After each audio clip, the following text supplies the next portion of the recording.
Alright team, hope this finds you well. I'm just going to do the briefest of recaps of the Canelo show last night. There's hundreds and hundreds of them out there at the moment, and they're all doing round by round, blow by blow accounts and taking about an hour. None of that here. We're just going straight in, 10 minutes, start to finish, and we're going to begin with the YouTube prelim. Stephen Fulton Jr. and his first fight back since he's lost to Naoya Inoue, as he took on Carlos Castro of Mexico, his featherweight debut.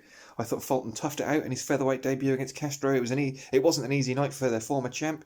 He had to climb off the canvas in the 5th round, and he was also badly hurt again in the 8th, and he also finished the fight with a badly bloody nose. But despite all that, Fulton showed his mettle. He turned the fight around in the final rounds to scrape out a decision win.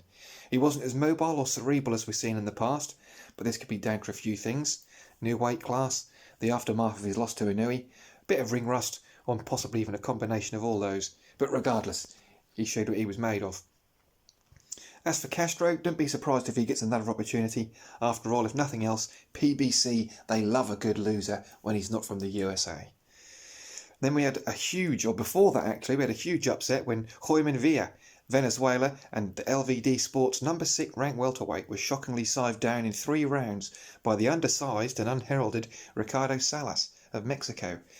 This result has already made my recent welterweight rankings video outdated, rather, so I'm glad that happened. I was expecting it to be an easy win for Villa and make my rankings video still stand, but that's outdated already. Great stuff.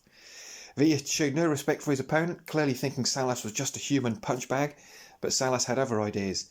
He used a perfectly timed reverse 1-2 off the ropes to floor Villa, and who Villa didn't even attempt to get to his feet by the time the referee counted him out. Salas didn't get the DM that he was supposed to lose, but that's why we love boxing. Then we moved on. The pay-per-view card started with Rolly Romero outpointing Manuel Jaimez over 10 rounds. That's about all there is to say on that, really.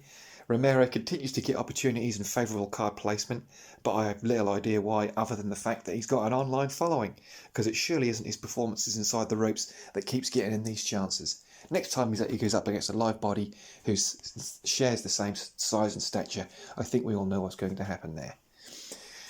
Then Caleb Plant won the totally irrelevant WBA interim super middleweight title with a 10th round KO over the previously undefeated Trevor Dean McCumbee. Plant looked rustier than the proverbial nail in the first 5. He was hurt by punches, head clashes, and even got dropped in the 5th round. But referee Alan Huggins seemed to step in to protect Plant every chance he got, stopping the action for infringements real or imagined. Once Plant found his rhythm there and started taking control, Huggins suddenly disappeared, even allowing Plant to get away with leading with his head and his elbow. The finish was pretty contentious as well. McCumbee had his arm caught in the top rope, leaving him defenceless as Plant finished him off. McCumbee was trying to throw a counter shot back, but as I said, his arm got tangled, which I do think the referee has to call and stop to the action and let the fighter have the chance to untangle his arm. I've seen that happen before, but depends who the favourite was, I suppose, at the time.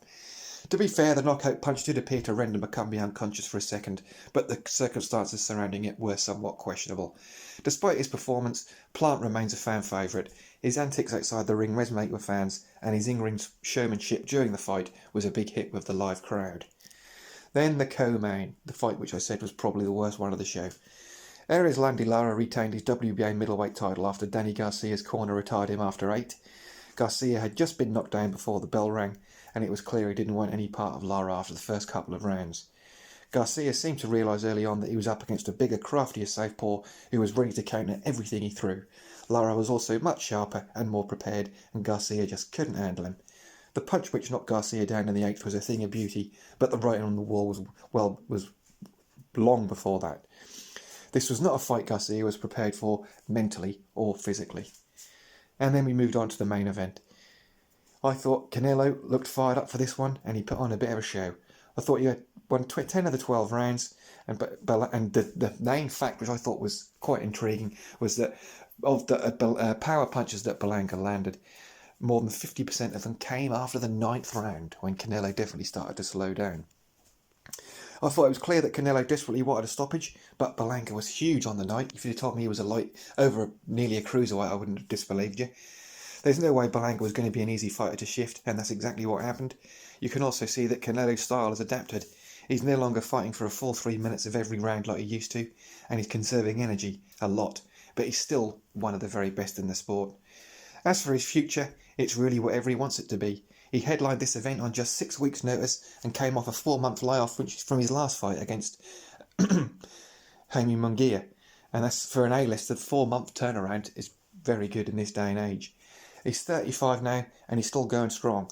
Next year it'll be a decade. Next November it'll be 10 years since he fought Miguel Cotto, and it's already over 11 years now, since he fought Floyd Mayweather. Over a decade. Excuse me. I think we can rule out another run at £175 unless the belts get fragmented and the right opponent comes along after Beterbiev and Bivol, because you know what will happen there with the belts. And that might be the ideal way for Canelo to bow out at some point, especially if it's in Mexico. I hope it's not a Crawford fight, and I hope it's the Benavidez fight, but I'm not going to hold my breath for that one because I think we all know that's never happening. Anyway, I said that's a quick breakdown. Thank you for listening, as I said previously. What do you guys think? Let me know. Do you think Canelo is slowing down, or is he still as dangerous as ever? Let me know in the comments. Be sure to like, share and subscribe, and tap the bell to be notified of when I upload anything else. And that's about it from me. That was my quick recap, and until our next video, which fingers crossed will be tomorrow, because we're going to start doing some preview work for the Wembley show on Saturday night. And all I've got to say, until next time, keep your gloves up and your chin down. Thank you very much.